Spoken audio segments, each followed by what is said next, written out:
I'd come from. Garvey electrified huge crowds in Harlem, New York, with his cry, "One God, one aim, one destiny. Ethiopia, land of our fathers." But it wasn't long before American blacks began turning away. He came, he lost his culture, his identity, everything. He became a slave. He grew into freedom. Now, the white person has always been living his normal life, his normal growth ever since, right? The black man now getting his freedom, he's trying so hard to balance with the white man. He's trying to prove that he's just as good, he's just as he's all that. So he's looking so far away from Rasta, in the opposite direction, right? No, the white people now, they have already experienced middle class, this middle class, that. So they know what's happening in the world, so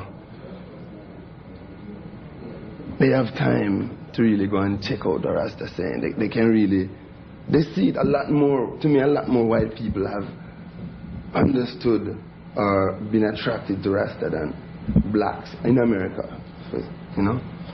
But Garvey's roots message quickly took hold in Jamaica. It spread throughout the lush countryside and even came to 9 Miles, a northern hamlet set amongst Eden-like beauty and desperate poverty. It was there, on February the 6th, 1945, that Robert Nesta Marley was born. His father, an English army captain, abandoned him shortly after his birth, and he was raised on a small farm by his mother, Sedella, and grandfather, Omariah. At the age of 7, Bob was sent to West Kingston to obtain a grade school education, and there, in the teeming slums, Bob discovered music, becoming part of the ska craze in the early 60s. He formed a vocal group with Bunny Livingston and Peter Tosh, calling them the Wailers, because, he said, they were all born crying.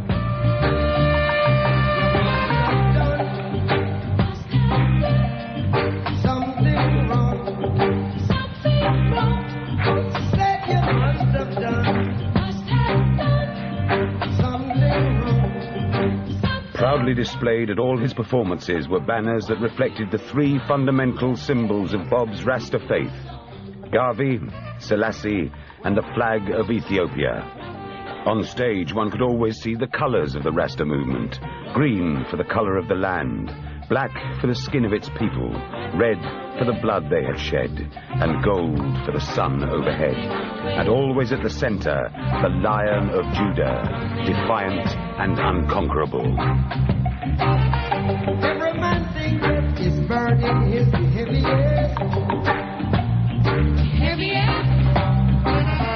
Every man thinks that his burden is the heaviest. Heaviest? Africa must unite, you know. The only place in Africa that never been colonialized is Ethiopia, ever since. So if Africa going to unite, then we have to unite towards His Majesty, you know, that ideology where His Majesty has. So the whole thing I and I deal with is to show the people the truth.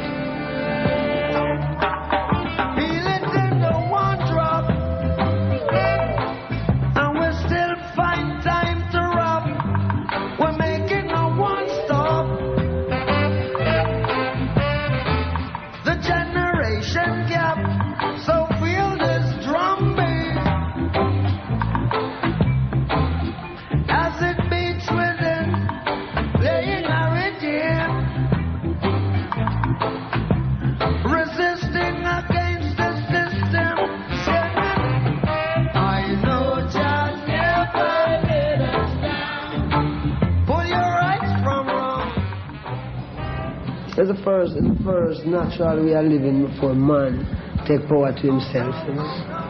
Rasta way. Before man join anything. Free heart, Rasta, you know. They made their world so hard. Every day the people are dying. Dread for hunger and starvation.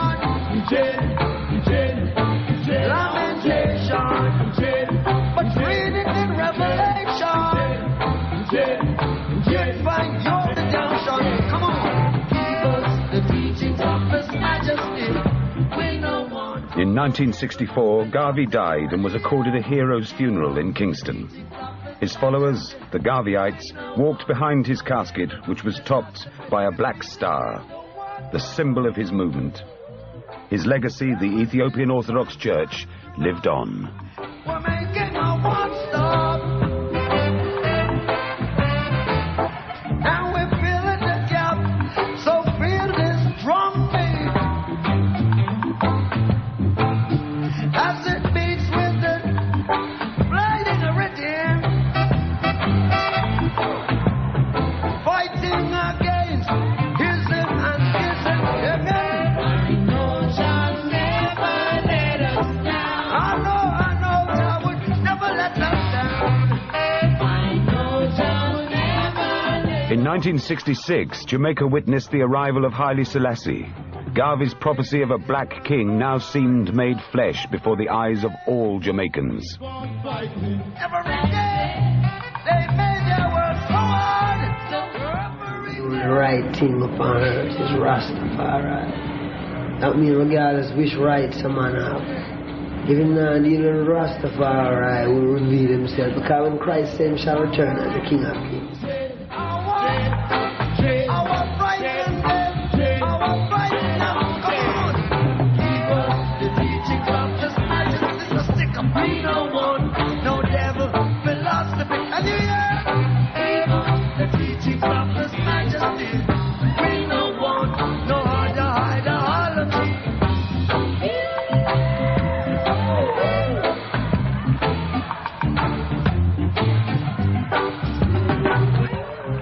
As he drove by, Rita, Bob's wife, swore she saw the stigmata, or sign of the crucifixion, on Selassie's hand. Like many of his countrymen, Bob became convinced Selassie was Christ come again as Jesus. Like that much, I want to see it as signs of the time and judgment. But I know the only thing is Rastafari, because, you know, God don't make mistake. And when him say I come as the King of Kings, no guy can come that way. It's him come, so.